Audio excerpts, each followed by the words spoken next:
Hello, I'm going to discuss dictionaries in Python. So, a dictionary is an associative array.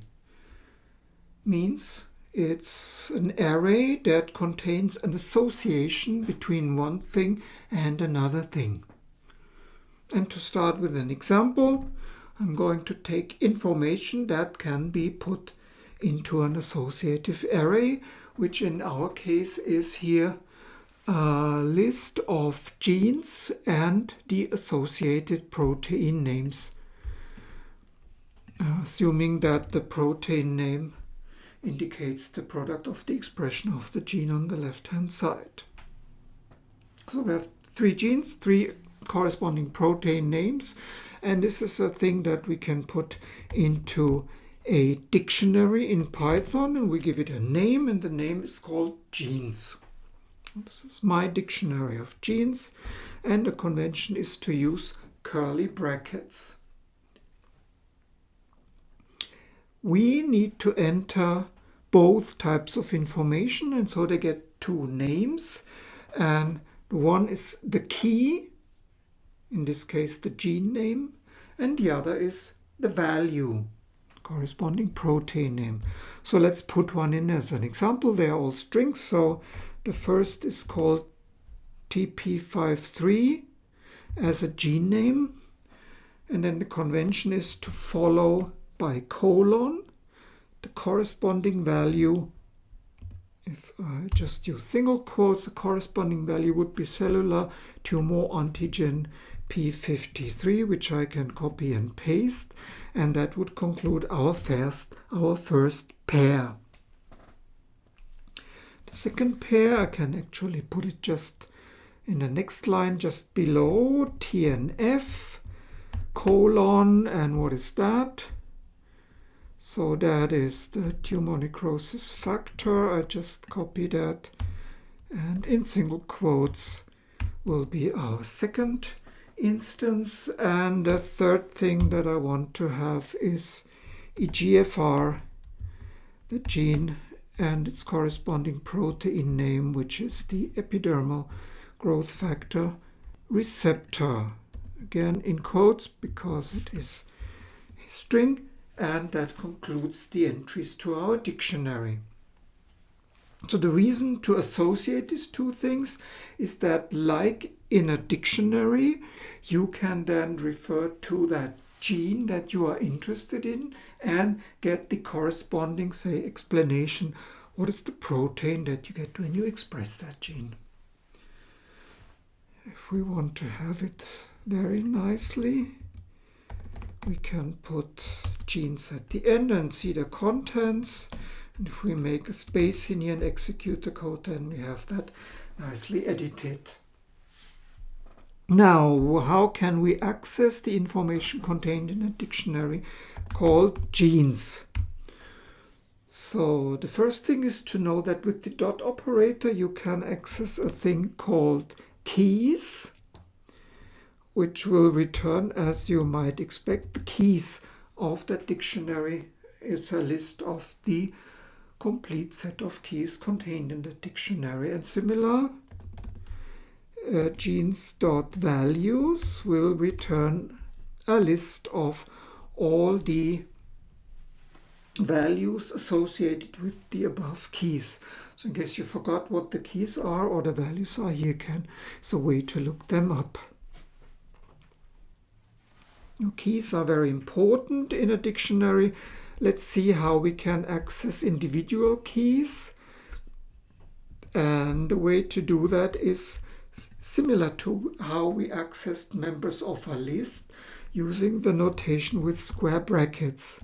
So calling our genes dictionary, putting square brackets behind it, we can then refer to the key. Say the second was, what was it, TNF.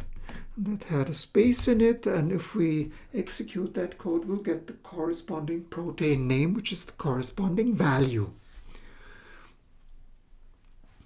And an interesting thing that's a little bit new now for an associative array, because it is more complicated, we know that TNF is the key and gives us the corresponding protein name. If we want to access each of these characters in that string tumor necrosis factor, we can use a second pair of square brackets and using the colon operation also slice it.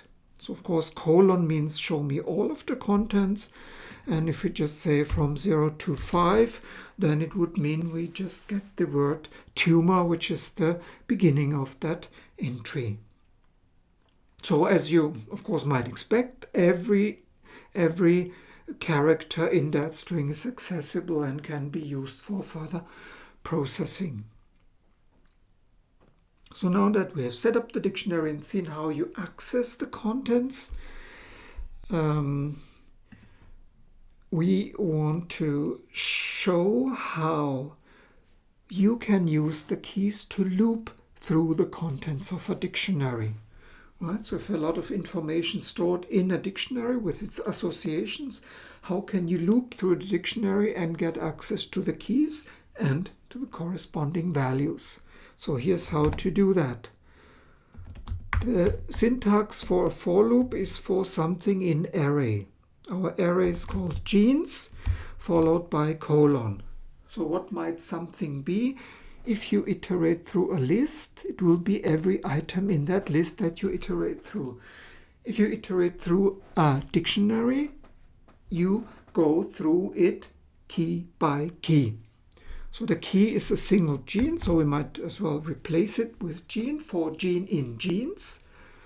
For each single gene in that dictionary called genes, with gene names being the keys. And then you indent 4 spaces, please. And of course, to test whether this is really true, we can use the print command. Simply say print gene. And if we outdent, then we should be able to see the contents of that dictionary in terms of its keys. And there you go. There you go. 3 keys, 1 by 1 output. So we can iterate through the dictionary in this way. Now, keys is only one part of a dictionary. How do we go to get the values of that dictionary? Of course, once we have the key, we remember from before, how do we access the values corresponding to a key? Well, we use access to the dictionary. Using square brackets, we can input the key, but the key is now stored in a variable called gene, and this is how we get access to the values.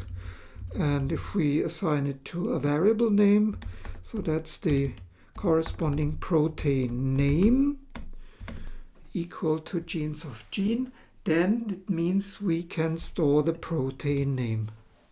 Make the code a little bit more nicely.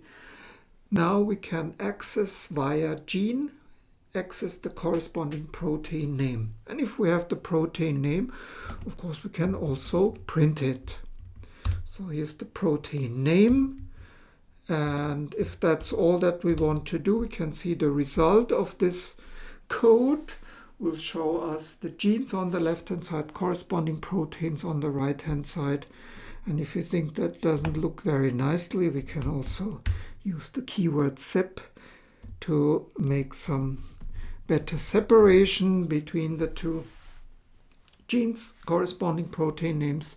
And of course, now having access to all this information, whatever you want to do, you can do with it. So that concludes our short introduction to dictionaries. There's of course a lot more that you can do with it, and the complexity of a dictionary is enormous. There is one important restriction here. The keys of a dictionary must be of immutable type. So you can see our keys are string. So of course string must be an immutable type. You can also put in tuple if you like. That is also an immutable type. But you cannot use mutable type or a list, for example, as a key of a dictionary. The values can be of any type. You can put anything you want. You can also do nested arrays, and in complexity you can even put in dictionaries as the values of a dictionary. So to have dictionaries within a dictionary, that is no problem at all, and it shows that it can be very powerful if you just know how to handle it.